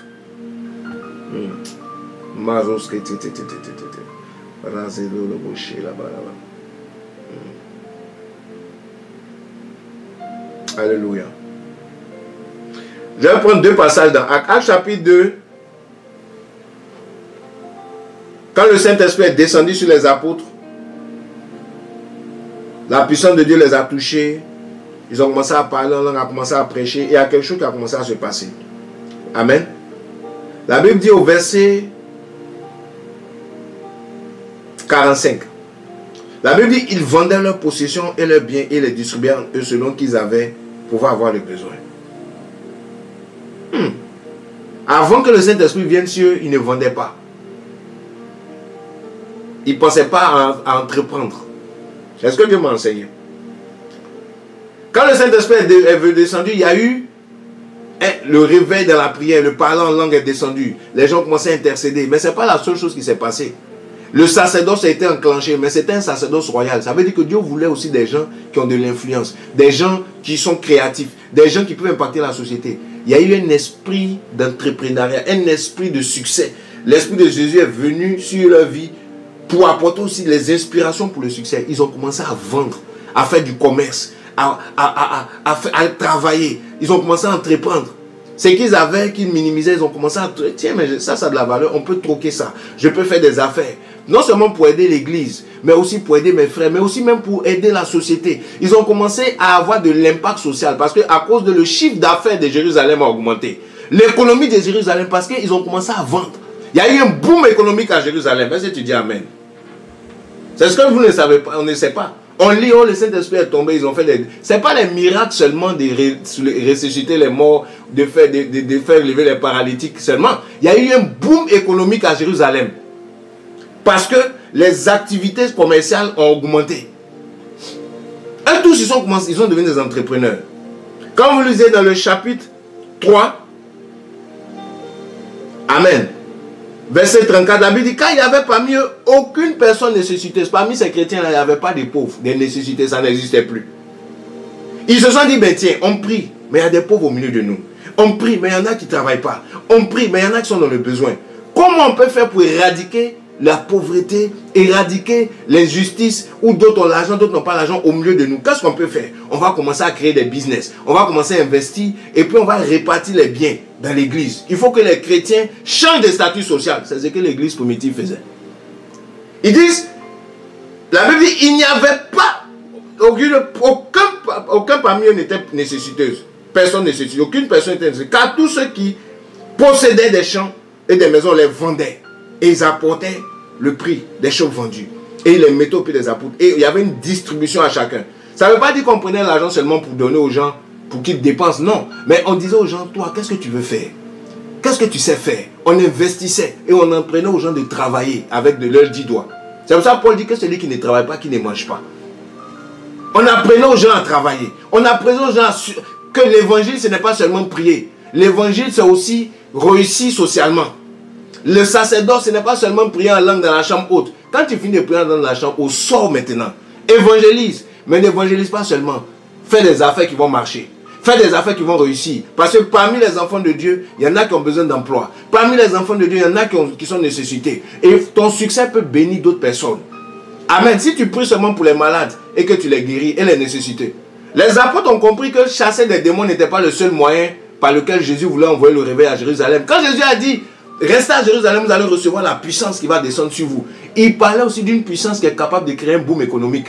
Qui est capable de donner la sagesse pour que les problèmes des nécessités, les problèmes d'argent, les problèmes de finances soient réglés dans le corps de Christ, dans l'église. Donc quand l'Esprit est descendu, avant ça, vous n'allez pas voir que les nécessités, il y avait des nécessités parmi eux avant ça. Avant ça, il y en a qui étaient plus nantis que d'autres. Mais les gens n'avaient que faire. Il n'y avait pas cet esprit d'entrepreneuriat pour l'édification. L'entrepreneuriat pour faire avancer le royaume de Dieu. Réussir pour qu'on soit la lumière du monde. Pourquoi les apôtres étaient si fiers quand on les menaçait? C'est parce que socialement, ils étaient assis. On ne pouvait pas les renvoyer d'un travail. On ne pouvait pas leur mettre la pression économique. Pourquoi? Parce que dans l'église, eux-mêmes, ils faisaient des affaires. L'église avait les moyens. Et ils ont appris ça où? Avec le Seigneur. Il y avait la bourse quand Jésus était là. Ils ont appris à gérer les finances. Et ça a ouvert mon esprit. Mais frère, tu ne peux pas être chrétien et puis ne pas t'intéresser à ton impact social, à ton impact financier, à ton impact dans la société. Il ne faut pas adorer l'argent. Il ne faut pas devenir fils de maman. Non. Mais il faut aussi s'intéresser à cette sphère d'influence-là. Parce que, quand vous voyez la Bible, quand le Saint-Esprit était descendu, le Saint-Esprit n'a pas épargné les affaires, n'a pas épargné l'entrepreneuriat, n'a pas épargné les poches, les comptes bancaires. Au contraire, il a donné l'inspiration. Le réveil à Jérusalem, c'est faux aussi par un boom économique. Dis amen si tu m'écoutes. Avant, on était déséquilibré. On dirait non. Quand tu parles d'argent, tu es égaré. Quand tu parles d'argent, mais pourtant, vous voyez dans la Bible que les gens vendaient. Vous voyez que les gens faisaient des affaires. Il y avait de grosses sommes d'argent qu'on venait mettre même au pied des apôtres. Cet argent servait à l'avancement de l'œuvre de Dieu. On réinvestissait cet argent dans les bien-aimés pour que les bien-aimés aussi travaillent, pour qu'il n'y ait plus de nécessité. C'était des projets d'ajustement, des projets économiques. Vous savez, quand il y a le réveil quelque part, l'économie doit changer. L'économie de nos ministères, de nos églises doivent changer. Et il y a des papas qui ont compris ça. Il y a des pères dans la foi. Quand tu vois leur ministère aujourd'hui, vous voyez cette dimension. Il y en a qui peuvent critiquer, oh, pourquoi ils sont riches comme ça, pourquoi ils mettent l'accent sur l'argent, etc. Bon, regardez ce que le Saint-Esprit a fait dans l'Acte des Apôtres. Donc, pourquoi avant la venue du Saint-Esprit, les gens ne vendaient pas, ne faisaient pas des affaires? Pourquoi? Et c'est quand le Saint-Esprit est descendu avec l'évangélisation que les affaires ont commencé à fleurir. Vous voulez dire quoi par là, alors? Vous voyez qu'une des priorités du Seigneur à Jérusalem, c'était de changer parmi les croyants de l'économie. Parce que plus les chrétiens sont assis financièrement, mieux ils peuvent prêcher l'évangile. Moins on peut mettre la pression sur eux. Mais beaucoup de chrétiens aujourd'hui se compromettent parce qu'ils n'ont pas l'argent. Se compromettent parce que c'est dur de payer les factures. Beaucoup de femmes aujourd'hui ne craignent pas Dieu parce qu'elles ne peuvent pas s'occuper de leurs enfants. Elles sont chrétiennes, elles sont obligées d'avoir des relations avec les gens pour avoir un poste. On leur met la pression sociale. Il y a des hommes, des pasteurs, des hommes de Dieu qui ne peuvent pas rester intègres. Pourquoi? À cause des factures, à cause des dettes, à cause des problèmes. Rares sont ceux qui tiennent là-bas. Pourquoi? Parce que Satan sait une chose. Si spirituellement il ne peut pas t'atteindre, il peut passer par tes finances pour te coincer. Il peut passer par ton social pour t'atteindre. Alléluia. Oui. Voici pourquoi l'église doit se pencher sur la question. Le sacerdoce doit être équilibré. Si c'est vrai on prie, il faut aussi qu'on pense aux affaires. Ceux qui ont beaucoup d'argent dans les églises, dans les ministères, doivent aussi se mettre à la disposition du corps de Christ pour aider ceux qui n'en ont pas assez. Pour investir dans la vie des gens, pour partager le savoir qu'ils ont. Comment investir, comment travailler, comment s'en sortir. Tu vois un frère, il n'arrive pas à s'en sortir, il n'arrive pas à avoir un travail. Toi, tu sais comment avoir un travail. Toi, tu sais comment réussir, comment faire un CV. Aide-le. Toi, tu as plus de moyens, lui n'a pas assez de moyens. Tu vois que c'est dur. Au lieu de donner un peu d'argent comme ça pour le dépanner de temps en temps, montre-lui le secret. Amen. Et je bénis Dieu pour que certains ministères le font. Certaines églises le font. Mais ça alors s'étend dans tout le corps de Christ. On ne veut pas adorer l'argent. On ne veut pas adorer l'argent, on ne veut pas adorer maman. Mais nous devons suivre le modèle de l'église primitive. L'église primitive n'a pas négligé l'économie. N'a pas négligé les finances. Au milieu de... Dès le premier chapitre où le Saint-Esprit est descendu dans Actes chapitre 2, je vous ai donné ça tout à l'heure, ils vendaient. Ils ont commencé à vendre. L'esprit d'entrepreneuriat a été allumé. L'équilibre. Les gens ne priaient pas seulement dans la chambre haute. Hein. Ils sortaient pour vendre. Et vous allez voir même Barnabas dans Actes chapitre 4 là. On dit verset 36, Joseph qui par les apôtres fut appelé, surnommé Barnabas, ce qui veut dire fils d'interprétation, c'était un apôtre aussi, Barnabas, et c'était un lévite de cypriote de naissance. Donc c'était un homme, un lévite, un homme consacré même selon la loi juive, c'est un lévite. Mais qu'est-ce qui s'est passé? Ayant une terre, il a vendu et apporta la valeur au pied, l'a mis au pied des apôtres. Lui aussi, il a commencé à faire des affaires. Mes amis, que tu sois lévite, que tu sois consacré ou pas, que tu sois sacrificateur ou pas, nous sommes dans une saison où, dans les temps de la fin, la Bible dit qu'il y aura une crise économique. Vous savez ça. Quand un des sceaux a été brisé dans Apocalypse chapitre 6, la Bible dit qu'on a envoyé quelqu'un avec une balance pour mesurer l'économie. Et l'économie s'emportait très mal. Dans ces temps de la fin, l'économie était un moyen que le diable utilise aussi pour mettre la pression aux gens. Je vous assure, les chrétiens doivent penser, travailler à leur vie sociale. Ce n'est pas Dieu qui va faire ça pour toi. Les chrétiens doivent investir, doivent pouvoir vendre, pouvoir faire des affaires, pouvoir chercher du travail, pouvoir être excellent dans le domaine où Dieu t'a mis. On prie pour ça, mais il faut poser des actions. Jérusalem n'a pas été gagné seulement par les parlants en langue. Jérusalem a été gagné parce que l'économie de l'église permettait à l'église de servir à temps plein. Les apôtres pouvaient se consacrer à temps plein. Pourquoi? Parce qu'il y avait des ressources. Les apôtres pouvaient se consacrer uniquement à la parole, à la prière. Pourquoi? Parce qu'il y avait des finances dans l'église qui soutenaient le ministère, qui soutenaient l'œuvre de Dieu. Ils n'avaient pas de problème pour envoyer un missionnaire, etc. Il y a même des partages qui se faisaient pour aider les veuves, les orphelins. Pourquoi? Parce qu'il y avait des ressources dans l'église. Au point où on était obligé de nommer des diacres. Parce que les apôtres ne pouvaient pas tout faire. L'argent débordait. Il y avait trop de ressources. Frères et sœurs, l'église doit émerger dans les finances. Il faut avoir des banques chrétiennes maintenant. Amen. Là où les chrétiens peuvent aussi prendre un prêt bancaire pour développer le royaume de Dieu. Là où les chrétiens peuvent investir de l'argent. Là où les chrétiens aussi peuvent justement financièrement gérer leurs économies. Mes frères, moi aujourd'hui c'est chez les païens qu'on vient aux banques. Il n'y a pas de banquiers chrétiens ou quoi. Il n'y a pas d'inspiration. Notre économie, quand on nous met maintenant la pression là-dessus, on va dire non, on nous met la pression, on nous combat. Mais si on veut ça, il faut récupérer ce que Dieu nous a donné. Alléluia. La Bible dit que l'eau et l'argent appartiennent à Dieu. Ça veut dire que les chrétiens aussi doivent pouvoir gérer des ressources, doivent pouvoir aussi penser économie, doivent pouvoir aussi, dans le réveil spirituel, comme au temps de Jérusalem, au temps de l'église primitive, ils se sont penchés sur la question des finances. Ils ont dit, mais il y a des indigents au milieu de nous. Comment on fait? Ils ont dit, écoutez, on va mettre en place un système financier. On va vendre, on va investir, on va créer une cagnotte, on va créer une sorte de tontine chrétienne. On va créer un système où on peut aider un frère pour qu'il s'en sorte. Il y a des gens qui le font aujourd'hui sans être chrétiens. Il y a des communautés qui sont très fortes aujourd'hui. Ce n'est pas parce que Dieu les a bénis spécialement. C'est parce que ces personnes ont utilisé la sagesse et l'intelligence. Amen. Parce que si nous les chrétiens on est censés être bénis par Dieu, pourquoi dans ces domaines nous ne réussissons pas comme les païens réussissent? Alors que Dieu nous a bénis de toutes sortes de bénédictions. C'est nous-mêmes qui avons la bénédiction. Ça veut dire qu'il nous manque la sagesse. Ça veut dire qu'il nous manque l'équilibre. Amen. Le plus riche du monde, ce n'est pas un chrétien. Pourtant, c'est nous, on dit, l'or et l'argent nous appartiennent. Amen.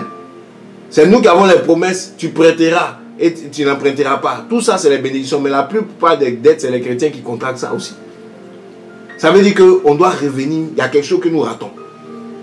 Il y a quelque chose que nous ratons. On doit revenir à quelque chose avec Dieu. Alléluia. Donc, bien aimé, c'est un équilibre.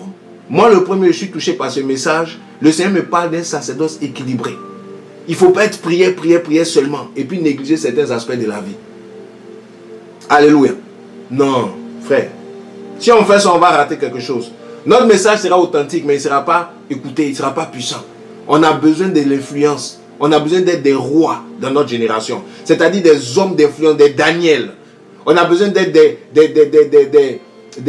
Joseph. On a besoin d'être des Job. Pourquoi les gens écoutaient Job? Il était l'homme le plus influent. Pourquoi? À cause, regarde comment on le décrit. Frère, je prie que la multiplication s'attache à tes finances. La multiplication s'attache à tes affaires. Je prie que tu excelles dans ton domaine. Si c'est un métier de profession, si c'est la coiffure, aie plusieurs salons de coiffure. Si c'est une boutique, aie plusieurs boutiques. Si c'est une entreprise, aie plusieurs branches.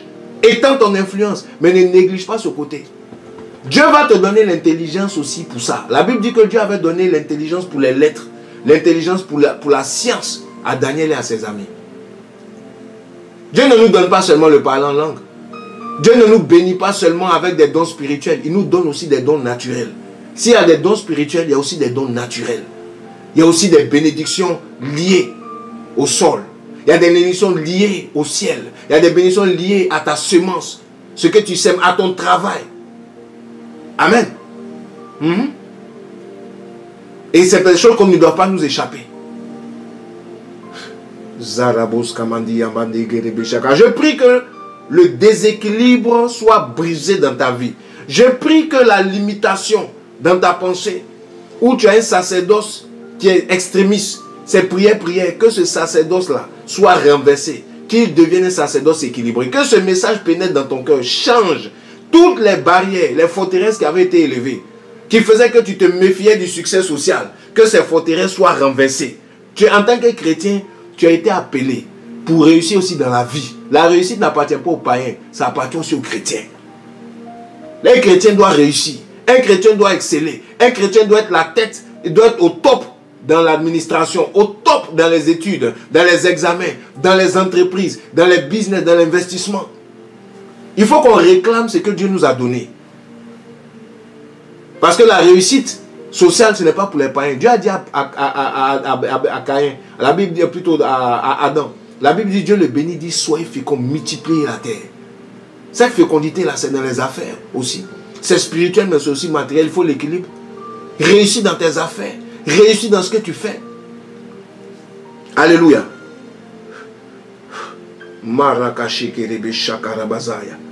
Vous voyez? Donc c'est l'équilibre, mes frères. On va prier, c'est vrai. Moi, je suis un champion de prière. Je peux dire ça comme ça. J'aime la prière, tout le monde. Mais mes frères, il faut l'équilibre. Il ne faut pas qu'on vous prêche un message que Jésus n'a pas prêché. Que les apôtres n'ont pas prêché. Quand les apôtres se sont levés avec le Saint-Esprit pour parler en langue dans la chambre haute, quand ils sont sortis avec des idées business. Ils sont sortis, ils ont commencé à vendre, à acheter, à bouleverser Jérusalem dans l'économie. Autant ils faisaient des miracles, autant il y a eu un boom économique. Et c'est l'église qui était à la base de ça. C'est chez les chrétiens qu'il y avait les grandes transactions. Ils vendaient. Et la Bible insiste dessus, dans plusieurs chapitres. Chapitre 3, chapitre 4. De sorte qu'il n'y avait plus d'indigents dans l'église. Ça veut dire que le taux de pauvreté a diminué dans l'église. Mais c'est ce qu'on doit faire, frère. Ça ne nous sert à rien de dire qu'on va gagner les nations et puis parmi nous, les gens ne s'en sortent pas. Parmi nous, notre témoignage ne peut même pas toucher les gens. Parce que quand on vient, on dit Dieu m'a béni. Quand c'est Dieu t'a béni, Dieu m'a donné du travail. Qui t'a donné le travail? C'est le païen. Dieu t'a béni, Chelsea. Ah oui, Dieu m'a béni. Dieu t'a fait quoi? Non, j'ai voyagé en avion. L'avion appartient à qui? C'est pour les païens. Bon, tu vas leur expliquer, ah, Dieu m'a béni, j'ai voyagé en avion. On dit, mais l'avion même nous appartient. C'est que nous, on n'est plus bénis que toi. C'est un exemple que je donne. C'est pour dire quoi? Il y a des témoignages qui ne peuvent même pas choquer les gens de ce monde. Parce que c'est tellement bas par rapport au niveau où ils sont. Le niveau où ils sont arrivés. Je veux dire, un chrétien doit chercher à l'au-delà de ce genre de choses ordinaires. C'est aussi le témoignage. Amen. Alléluia. Alléluia.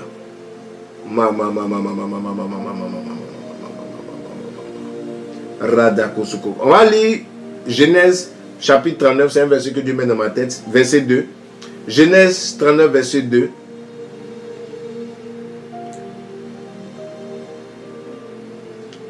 Du verset 2 jusqu'au verset 5. Amen. On dit, et l'Éternel fut avec Joseph, et il était un homme qui faisait tout prospérer. Et il était dans la maison de l'Égyptien, son seigneur l'Égyptien. Et son seigneur Potiphar donc vit que l'Éternel était avec lui et que tout ce qu'il faisait, l'Éternel le faisait prospérer dans sa main. Tout ce qu'il faisait prospérer. Le signe que Dieu était avec lui, c'est que tout ce qu'il faisait prospérer. Ça, c'est le signe que Dieu était avec lui. Frère, ce n'est pas seulement quand tu chasses les démons, tu fais des miracles que Dieu est avec toi. Il y a aussi un signe, ce que tu fais prospère. Moi, je vais atteindre cette dimension-là. Il y a plusieurs dimensions dans Dieu avec toi. Il y a Dieu avec toi, tu chasses les démons. Il y a Dieu avec toi, quand tu investis dans quelque chose, ça marche. Quand tu touches quelque chose, ça réussit. Moi, je n'ai pas encore atteint cette dimension-là totalement. Je vais atteindre ça aussi. Je veux vivre toute la parole de Dieu. Je ne veux pas vivre le côté sacerdoce seulement. Je veux vivre aussi le côté royal. Le côté influent. Le côté lumière du monde. Le côté où La Bible dit son Seigneur, Dieu était avec lui. Qu'est-ce qu'il faisait? Dieu faisait prospérer dans sa main. La Bible dit au verset 4, Joseph trouva grâce à ses yeux et il le servait. Et Potiphar l'établit sur sa maison et le mit entre ses mains tout ce qu'il avait.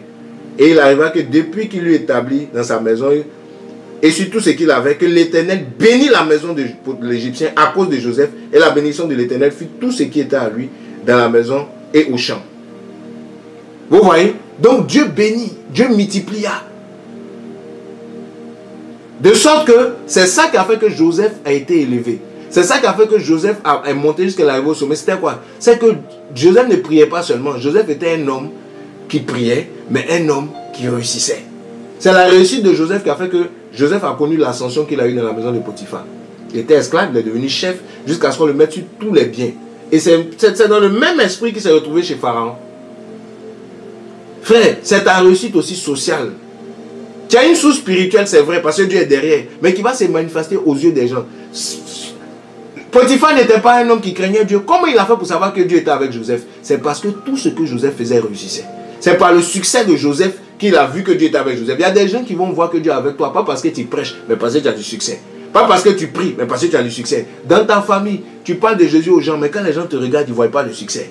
Ils disent que Dieu n'est pas avec toi. Les gens du monde, ils veulent voir le succès pour comprendre que Dieu est avec nous. C'est un équilibre, mes frères. Je ne dis pas qu'il faut adorer l'argent, mais je suis en train de nous interpeller parce que beaucoup d'entre nous, quand les gens regardent dans notre succès, on se dit non, ils sont charnels. C'est pas vrai. Ils ne sont pas charnels, ils sont logiques. Ils sont logiques. Ils sont réfléchis. Ils ne sont pas charnels. Parce que quand dans la chambre haute, l'Esprit est descendu, l'Esprit de Dieu a suscité un boom économique. L'Esprit de Dieu n'était pas charnel, mais il y avait des indigents. Dieu sait que s'il y a des indigents, les choses ne vont pas bien marcher. Il faut régler cela. Alléluia. Donc c'est le message que je voulais partager avec nous sur l'équilibre. C'est sur un équilibre, un sacerdoce équilibré, c'est prier, investir. C'est prier, agir. C'est prier et puis penser aussi à ce qu'il y a dans le vase, dans le grenier, dans les économies, dans le compte bancaire. C'est prier, avoir la sagesse pour multiplier les choses que nous touchons. Alléluia. Et si nous changeons de mentalité, que nous nous mettons dans cette disposition, Dieu va nous bénir. Pourquoi Dieu bénissait Joseph? Parce que Joseph avait la mentalité de multiplier, de réussir. Il se disait, si je suis quelque part, ça doit marcher. Seigneur, aide-moi à faire marcher les choses ici. Il ne prêchait pas, mais sa vie prêchait. Sa vie enseignait, au point où même son Seigneur, le Potiphar, a remarqué que non, cet esclave est différent des autres. Cet homme n'est pas comme les autres. Il y a quelque chose qui accompagne cet homme. Mais c'est quoi? C'est le succès de Joseph qui a créé ça. Amen. Donc mes frères, voici ce que je veux partager avec nous. Nous sommes appelés à être un sacerdoce royal. Ce n'est pas seulement pour prier fort en langue et tout ça. C'est aussi pour réussir. C'est aussi pour avoir de l'impact social. Pour que notre société puisse voir nos bonnes œuvres. Nos bonnes œuvres sociales. Nos bonnes œuvres économiques. Comment nous participons à l'essor social nous donne aussi de la voix dans les sénats. Nous donne aussi de la voix dans les parlements. Nous donne aussi de la voix. Je suis aux États-Unis ici. J'ai remarqué une chose. J'ai remarqué que ceux qui ont un succès social, on les reçoit au Capitole, là où il y a les sénateurs, pour parler. Des gens comme les patrons de Facebook, de Google. On les reçoit, on les écoute. Sur des questions politiques, sur des questions de la nation. Parce qu'ils ont une influence. Pas parce que Dieu est avec eux. Le monde dans lequel nous vivons est un monde d'influence. C'est pour ça que le Seigneur dit qu'ils vont voir vos bonnes œuvres et ils sauront que Dieu est avec vous. Il faut que les gens voient quelque chose chez nous pour savoir que Dieu est avec nous. Et Dieu m'a révélé cette partie de l'Acte des Apôtres où on met toujours l'accent sur le côté des miracles, mais on ne voit pas qu'il y a eu un boom économique à Jérusalem. Il y a eu un réveil dans les finances, dans les affaires, dans le professionnalisme. Et l'Église a été à la base de cela. Même dans l'histoire des hommes, des siècles, les chrétiens, il y a eu, avec les réveils spirituels, il y a eu beaucoup de boom économique. Même la révolution industrielle qui s'est passée, c'était où il y avait des chrétiens qui étaient à la base. C'était avec des réveils spirituels. Et aujourd'hui, l'Église ne doit pas rester en marge de cela. Ça a toujours été comme ça, depuis le début de l'Église. L'Église a toujours été un outil que Dieu utilise socialement pour faire des œuvres, pour faire du bien, pour éradiquer la pauvreté, comme on le voit. Il n'y avait pas d'indigents parmi eux. Ce n'est pas la Banque mondiale qui était la cause de ça, c'était les chrétiens. Ce n'est pas le FMI de l'époque qui était la cause de ça. Ce n'était pas l'institution de Jérusalem qui gère les finances qui faisait ça. C'est le réveil des chrétiens qui a mené ça. C'est le réveil des chrétiens. Ils ont apporté des solutions de pauvreté, mis en place des choses pour entreprendre. On trouvait du travail facilement au temps des chrétiens de Jérusalem parce qu'il n'y avait pas d'indigents. Ils faisaient des affaires, ils ont équilibré l'économie qui était là. Est-ce que quelqu'un est béni ce soir? Non, je suis en train de te parler par inspiration de Dieu.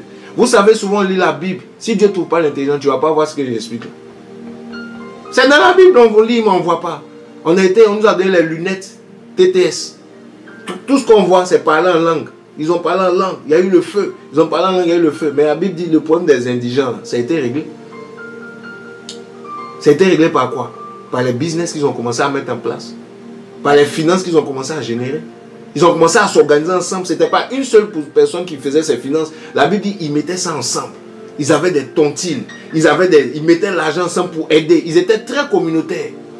Aujourd'hui, il y a des églises, peut-être qui n'ont pas toute la doctrine de Dieu, mais qui sont en train d'émerger parce qu'elles ont compris ce principe. Je ne vais pas faire la publicité d'une église, des églises ici, mais il y a une église aux États-Unis ici. La plupart des grands hôpitaux, c'est eux. La plupart des banques, des universités, c'est eux. Ils ont commencé à investir dans des secteurs d'activité qui leur donnent de l'influence. Certaines églises qu'on critique, l'église universelle, tout ça, elles ont compris ces choses. Elles ont investi dans des choses, des écoles, des centres de santé, dans un impact social, et ça leur donne du poids même auprès des politiques. C'est pour ça que vous voyez que ces églises sont proches des politiciens, on les écoute, elles participent aux décisions. Je ne dis pas que nous on doit chercher forcément à être dans les magouilles, parce qu'il y a des magouilles aussi qui sont dans ces choses. Mais je dis quoi? Que si l'église doit avoir une voix pour emmener le règne de Dieu, l'église ne doit pas négliger ce côté, parce que dans l'église primitive, ils avaient aussi un système économique qui est venu avec la venue du Saint-Esprit. Et ça fait partie du réveil, ça fait partie de la spiritualité, du sacerdoce. Amen. Notre sacerdoce est un sacerdoce royal. Ce n'est pas un sacerdoce qui n'est pas royal. Le côté royal, le côté influent, le côté succès accompagne notre sacerdoce. C'est pour ça que la Bible dit, je fais de vous des rois et des sacrificateurs. Des gens qui prient, mais des gens aussi qui sont positionnés dans la société. Des gens qui prient, mais des gens qui sont réveillés. Par rapport aux affaires, par rapport à la profession, qui sont ambitieux pour aller au top, au sommet. Sans se compromettre comme Daniel. Sans se compromettre comme Job. Mais des gens qu'on peut dire, il y avait un homme, il y a un homme aux États-Unis, il y a un homme. Et je vois des milliardaires chrétiens qui apparaissent un peu aujourd'hui sur la scène. À l'époque, c'était un scandale de dire milliardaires chrétiens. Mais aujourd'hui, je crois qu'un chrétien peut être milliardaire. Comme Job, il était milliardaire. Comme Isaac était très riche. La Bible dit dans Genèse 26. Il était très très riche. C'est la Bible même qui dit ça. Salomon était très riche. Mais ils étaient riches pour Dieu. Riches dans l'intégrité. Riches dans l'humilité. Riches pour faire avancer le royaume de Dieu. Pas riches pour aller faire les compétitions du plus grand milliardaire, faire des concours de jet set, pour voir qui fait le plus de flamme plus son argent dans la débauche. Non, c'est pas de ça que je parle. Je parle de riches pour faire des bonnes œuvres, pour faire avancer la société et avec la crainte de Dieu. Pas seulement des œuvres qui font avancer la société sans Dieu, mais des choses qui reviennent dans la gloire de Dieu. C'est ce que Dieu veut pour nous. Et je crois que dans ma vie, je vais vivre des choses comme ça. Je crois que dans ma génération, je verrai des hommes de pointe. Je crois que dans mon ministère, je verrai des hommes de pointe. Des femmes de pointe qui vont impacter la société. Je le crois. Alléluia. Je prie pour ça. Je vais me battre pour ça. Je vais apporter vraiment, selon la grâce de Dieu que Dieu me fait, une touche d'excellence dans l'église aussi. Dans le domaine, n'est-ce pas, du royaume de Dieu. Le royaume de Dieu, c'est aussi ces choses. C'est aussi le royaume, c'est aussi l'aspect royal, l'aspect de l'influence. Alléluia. En Christ. Que le Seigneur te bénisse. Ce message-là vient pour ouvrir une saison pour certaines personnes qui vont l'écouter. Il y a des gens que, là, la semence est rentrée en toi. Tu vas voir comment Dieu va te toucher avec son esprit pour t'inspirer des choses. Il y en a que les forteresses sont tombées ce soir avec l'écoute de ce message. L'équilibre de ton sacerdoce a commencé ce soir. Que la grâce de Dieu soit avec toi. Que le Seigneur te bénisse au nom de Jésus. Que la main de Dieu soit avec toi dans tes projets, dans tes études. Réussis dans tes affaires. Réussis dans ton projet. Va jusqu'au bout de ton doctorat. Amen. Reçois aussi une reconnaissance, comme Job à l'époque. Parmi les gens de ta génération, sois une étoile, que ta lumière brille et que cela soit pour la gloire de Dieu. Qu'on dise aussi que des chrétiens sont capables d'atteindre ces niveaux pour qu'on comprenne que notre Dieu est un Dieu qui peut faire aussi des grandes choses dans ce domaine. Amen. C'est pour la gloire de notre Dieu qu'on réussit.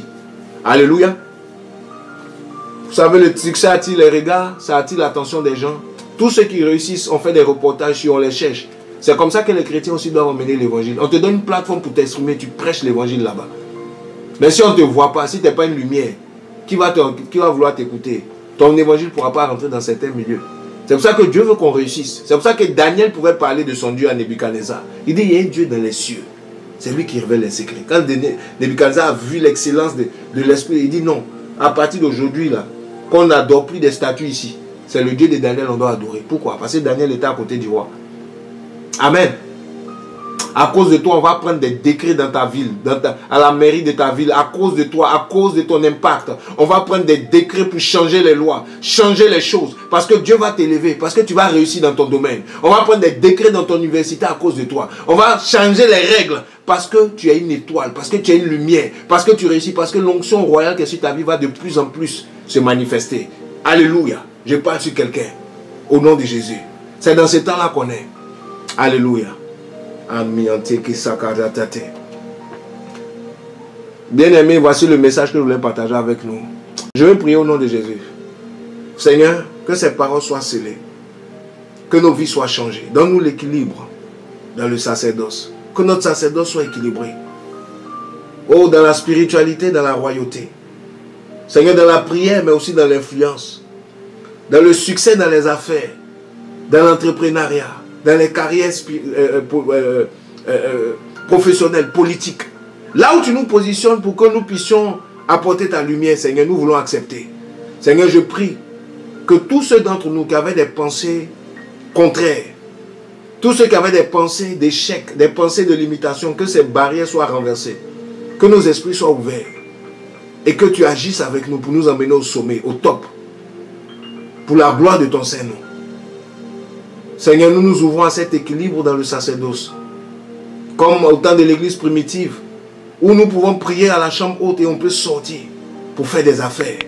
On peut sortir pour combattre la pauvreté au milieu de nous. Pour rétablir l'ordre, qu'il n'y ait pas d'indigents au milieu de nous. Seigneur, au nom de Jésus, donne-nous l'intelligence, la sagesse de faire ces choses et que nous puissions avoir un impact dans notre société. Aussi dans ce domaine. Au nom de Jésus, je prie que les païens voient nos bonnes œuvres et qu'ils se convertissent. Je prie que les païens voient l'impact aussi de nos vies et qu'ils en soient touchés.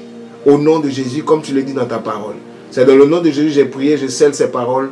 Amen, amen, amen. Que Dieu te bénisse, aie du succès dans tes activités, aie du succès dans tes entreprises, sois équilibré, prie aussi pour réussir. Cherche la face de Dieu pour la sagesse et Dieu va te révéler à toi. L'esprit du réveil, l'esprit du sacerdoce n'est pas seulement prier, prier, sans penser à aussi réussir et investir. Amen.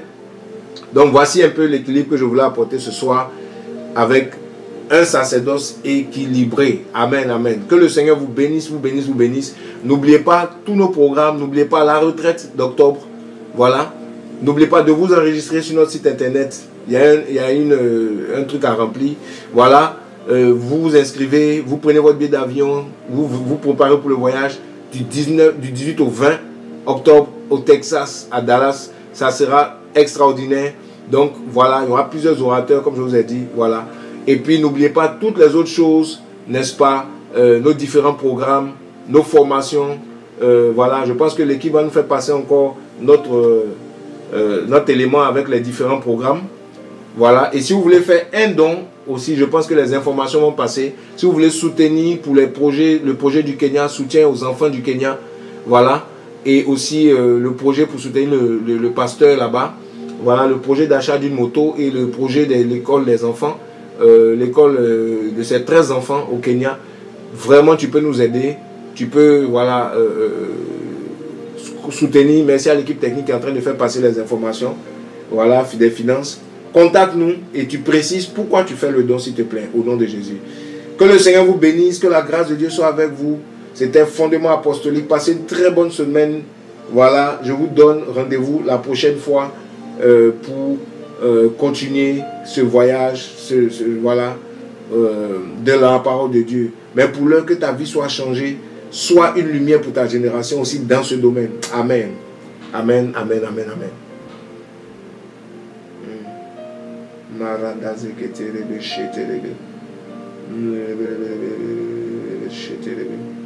Amen.